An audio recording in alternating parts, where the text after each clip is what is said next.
Hey guys, welcome back. Today we're going to be talking about my best and worst luxury purchases of 2023. So I am going to alternate between best, worst, and so on. I have to say I haven't bought as many luxury items in terms of the quantity, the number of items, which I was really happy to see when I was going through the list of the things that I bought this year. So I say the worst purchases because that's how I've been doing the roundups every year, but I have to say these are not really the worst purchases, but these are the items that didn't really work out exactly the way I planned for them to work out for my new current lifestyle. Let's head straight into my first best purchase of this year. It is a fine jewelry item and it is my finesse necklace from Hermes in the rose gold with the diamonds in this beautiful pendant. I bought this earlier this year to use as an everyday necklace as well as something that will add a little sparkle to a more dressy occasion as well. So this has been a really versatile piece. Like I said, it is a perfect everyday necklace because it is so carefree, just with the 18 karat rose gold and diamonds. No sensitive stones or anything, so I don't have to worry about the weather. I can shower with it, I can exercise with it, I can do everything with it. Basically, I don't even have to take it out to do anything. If you ask me, that is the definition of the perfect everyday piece of jewelry. And I do like that it is a little more unique. You guys remember I used to own two vintage Alhambra necklaces from Van Cleef & Arpels, and I always had a little bit of an issue with wearing them. For some reason, I just never really reached for them. And I think it was because of the sensitive nature of the stones that they used. So the mother of pearl, ideally you shouldn't let it contact with water, so you can't really wear it on a rainy day or a hot day where you might sweat a lot. So I always had to think about wearing that piece, so it wasn't really a great everyday piece for me, even though I bought it with the intention of using it as an everyday piece. Also, for my own liking,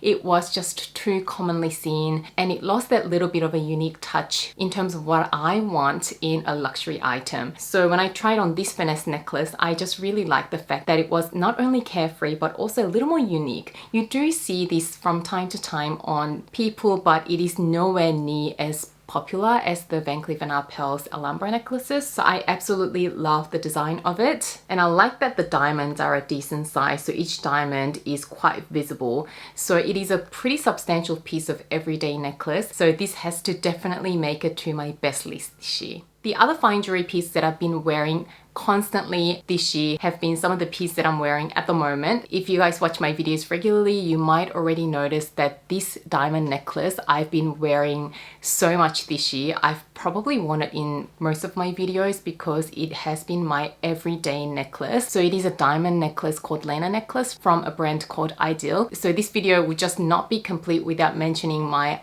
everyday jewelry pieces from Ideal, and I'm so proud to say that this portion of the video is in collaboration with Ideal once again. I love that all of their designs are elegant, timeless, but a little bit edgy, which really speaks to my style because I am someone who likes that little bit of edginess, but I'm not so bold, so I do still want to keep my items pretty classic looking. So if you're like me, I think you'll really like Ideal's designs. In case you're not familiar with Ideal, Ideal is a brand that specializes in fine jewelry with lab-grown diamonds, which is the sustainable and more affordable alternative to your traditional mined diamonds. I love that diamonds never go out of fashion, and with their lab-grown diamonds, they are always the best quality in terms of the 4Cs. And of course, all of their pieces are in 14 karat gold, whether it be yellow gold, white gold, or rose gold. So they're again the perfect everyday pieces that you can just leave on, forget about. You can shower with them, you can get water on them, you can sweat with them. They will stand the test of time and you really don't have to worry about tarnishing or ruining them. So I love that these lab-grown diamonds have the exact same chemical and physical properties as a traditional mined diamonds, but you really only pay a fraction of the cost. For example, the Solo 3 necklace, which is the diamond solitaire necklace that I'm wearing at the moment, is 0.3 carats, and this pendant I believe is $595. When you compare that to a similar necklace that you can get from the big luxury fine jewelry brands, that is such a good deal.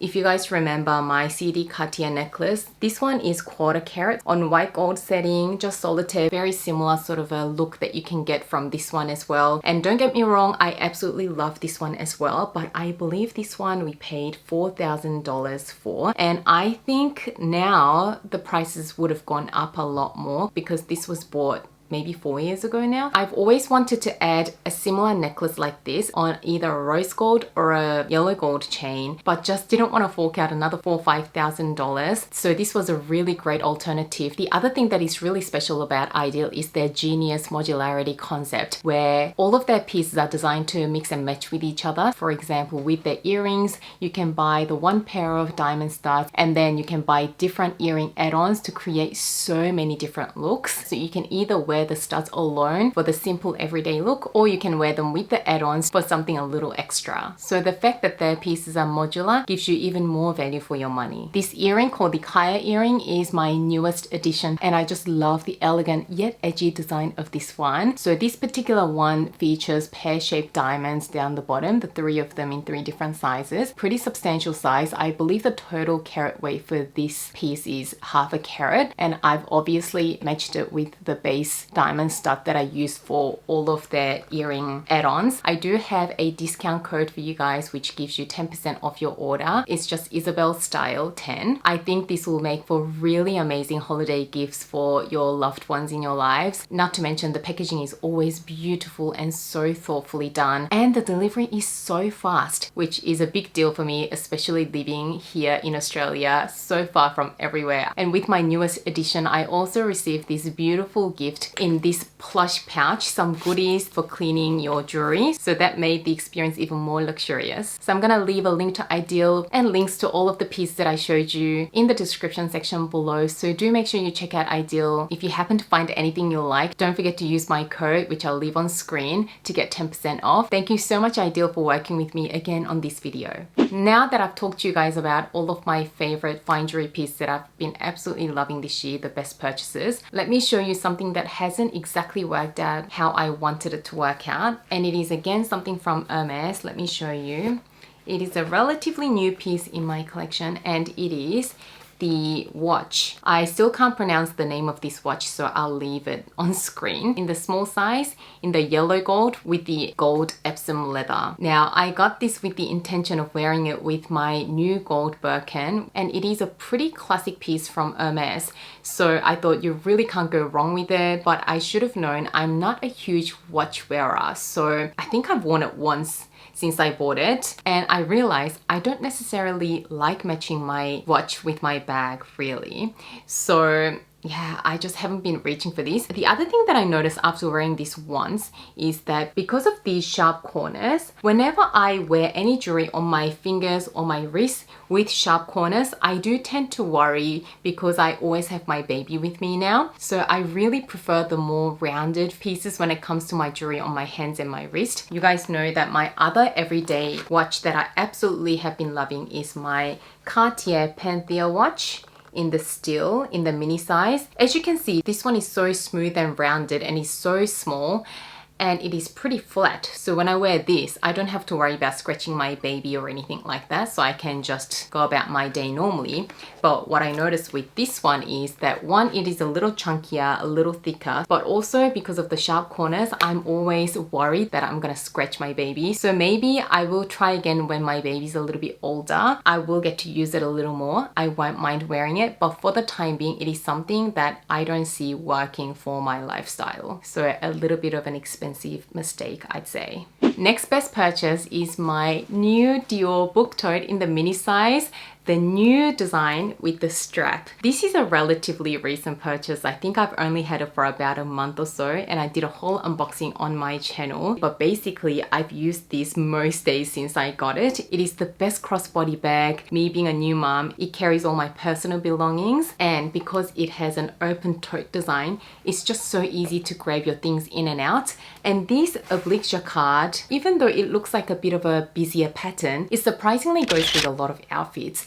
It works really well with a casual outfit. 99% of the times I'm just wearing some leggings and a t-shirt, and this elevates my very casual day-to-day outfits. But it also works well with outfits that are a little more smart casual or a little more dressy, because it is a smaller size and it has the clean lines since it is a structured tote. Also, for a mini bag, it is pretty spacious inside. So even with all of my daily essentials inside, I don't have to play Tetris. I can just grab things in and out really easily, as opposed to some mini bags that are so tight that your daily essentials fit, but every time you grab an item in and out, you always have to place it strategically exactly in that position to make sure everything still fits.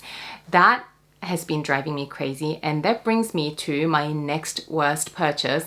Again, not the worst purchase, but it just hasn't worked out the way I wanted it to. It is my YSL wallet on chain in the small size, in the black grained leather with black hardware. Oh, how edgy does this look? I still love the look of this clutch. I am so in love with this whole all black look. You guys know that I've been obsessed with the all black look for the longest time, and this was the perfect item to scratch that itch. So you might be surprised that this one has made it to my worst purchase list, because I have talked about how much I loved it in a recent purchases update video only about 4 months ago. At that time, this one definitely did work out really well for me, because even though I bought this with the intention of using it as my personal belongings bag when the baby came, as an easy grab and go crossbody bag, I started using it while I was still pregnant before the baby came, and this bag worked really well at that point while being pregnant, because my lifestyle hadn't really changed at all. I was just pregnant, but I was just using things as I normally would before the pregnancy. But now with the actual baby, I found that this bag is a little too stiff and too tight for me to use it easily as an easygoing crossbody bag. So what I noticed since having the baby is that I just want something really easy, something really quick. Whereas this one, yes, it does fit all my essentials like my phone, keys, lip balm, card holder, but because it is so tight and small and stiff, like I was saying before, every time I grab my phone or anything out of this bag, it takes me time to place it back in that exact position to make sure it still fits. So with the baby, I'm always in a rush when I'm out. I want to grab things quickly, pay for things quickly. If the baby's crying, I have to get to places quickly. This slows me down. So it is just something that hasn't worked out in terms of my current lifestyle, and I thought it would, but I wouldn't have known that until I started using it with the baby. So it is something that I haven't really been using as much as I thought I would. I was thinking I would use this because it is so carefree with the grained leather. I can use it in the rain and everything. But guys, do you know what I've actually been using in the rain?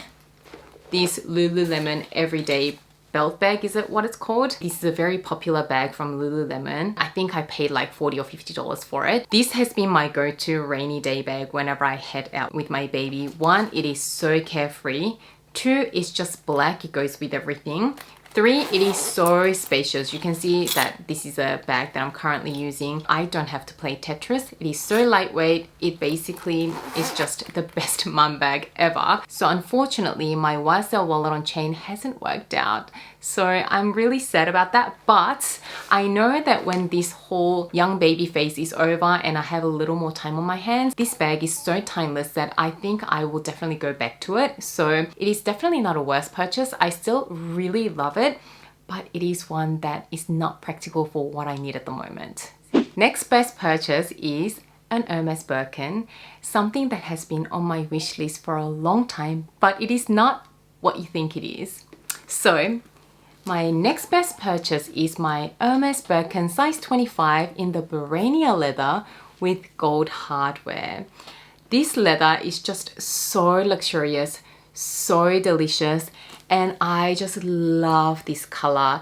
It is that beautiful deep cognac brown color, like the beautiful tan color, the perfect tan color that I imagined it to be. And I got this earlier this year. A Birkin 25 in this sort of a color has been on my wish list for about 3 years, and I guess when it rains, it pours.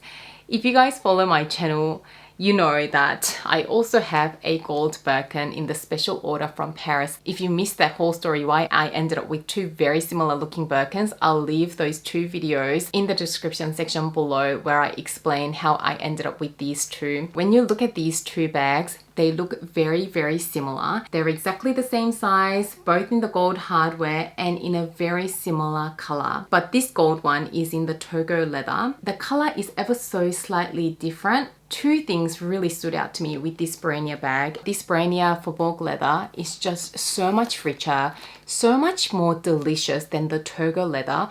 The Togo leather almost looks a little dry when you compare it to the Barania leather. I mean, when I just look at the Togo gold, it looks amazing. It is a beautiful color and all. But when you put it side by side with the Barania, I mean, the Barania just takes the cake. So my wish list has always been a gold on gold Birkin 25. But when my sales associate offered me this one, even hubby was like, oh my goodness, I love this leather even so much more. And I also love this color a little more as well. It is ever so slightly deeper than the gold color. So whenever I've been out, when I had the choice between the two, I always reach for this Barania. I think it is just a little more special, a little more unique as well, because a lot of people own the gold Birkin, whereas Barania is not produced as often. So I feel like the Barania is a little more special. And I also love how the Hermes stamping is done in the blind stamp, where you don't have any color, but it's just an embossed sort of a stamp, as opposed to your regular Togo style where the Hermes stamp is in the same color as your hardware. So this one is in the gold. So this Barania is just the epitome of what I imagine Hermes bags to be. Yeah, I've just been absolutely loving carrying this one whenever I get the opportunity on date nights, whenever baby C is with one of our parents. So that definitely has to be my best purchase. Now, again, not worst purchase, but a purchase that I'm, you know, just a little disappointed about is, unfortunately, my special order Birkin. Again, don't get me wrong, if you watch my videos regularly, you know there's a whole story behind this one. We got offered to do a special order in Paris at the FSH mothership store while we were on our honeymoon, because we just met the most amazing sales associate that we just clicked with instantly. So I picked everything, I designed this bag, and it was done after a few months, almost 9 months or so. And because I was pregnant, I couldn't make it to Paris. Hubby actually made the trip to pick up this bag for me. So there's just so much sentimental value attached to us. So this is almost like a honeymoon bag and a push present and everything in terms of the actual bag itself, but also the whole story behind it. The reason why it is a bit of a regret is because I kind of wish that I knew this bag will be coming my way this year as well. Had I known that, last year when I got the opportunity to place the special order in Paris, I would have picked something a little different. So not exactly a Birkin 25. So truth be told, I kind of wish that I did a different bag than a Birkin 25 in this exact color. I think in my collection, I'm happy to just have the one Birkin 25. I don't need multiples. So had I known that the Barania bag was coming my way, I think I would have designed something a little different. Now, again, you might be saying, well, why did you take the Barania when you knew that you've already designed this special order bag and it was coming anyway? Well, if you watched my special order unboxing video, I actually explain it in that video. But in case you don't have time to watch that video or miss that video, in a nutshell, as soon as I placed the special order in Paris and came back to Sydney, I found out that I was pregnant. So I actually didn't know whether I'll be able to make the trip to pick up this bag or Hermes will hold it for me or anything. So this bag became a big hypothetical, am I actually going to be able to get it? And because I didn't get any paperwork or anything when I placed the order, I wasn't sure if it was actually happening. You know, with these bags, I'll believe it when I have it in my hand. So I had no idea whether this will actually materialize. So a few months after we came back from Europe, when our sales associate in Sydney offered this one, I just couldn't pass up on it because I just wasn't even sure whether this one was going to materialize into my collection. So of course, if I had said no to this bag and I was never able to pick up this bag, and I nearly wasn't able to because I was in my 3rd trimester of pregnancy when this bag was completed, but luckily hubby made the trip and picked it up for me. So my worry was legitimate that if I had said no to the Barania bag, I would have passed up the opportunity twice to get my dream bag. So I had to take this one, but I guess when it rains it pours. It's been on my wish list for that long that I got 2 very similar bags. To wrap up my story about this bag, I just wish I used the opportunity to design my special order bag to design something a little different, whether it be in a different color, different size, different bag in a Kelly, whatever. So even though this just has to stay with me because on its own, it is the perfect bag. I designed it with hubby. So it has a very, very, very special place in my heart, but I just wish I did something a little different with this opportunity. So these are my best and worst purchases. I realized I only have 3 best and 3 worst purchases. I normally have 5 or 6 of each category in the previous years because I think I used to buy a lot more in terms of the quantity. I was really happy to see that my purchases were a lot more thought out and less in terms of quantity, but better in terms of quality this year. I guess I'm growing up. I'd love to know what your best and worst purchases were this year. Share them with me in the comments below. Again, don't forget to check out Ideal's beautiful pieces through the links that I left in the description section below, and use my discount code if you happen to like anything and would like to purchase it. Thank you again to Ideal for collaborating with me on this video once again. I hope you enjoyed this video. If you did, don't forget to give it a thumbs up and subscribe to my channel. As always, thank you so much for watching and spending some of your precious time with me today, and I can't wait to see you again soon in my next video. Bye guys!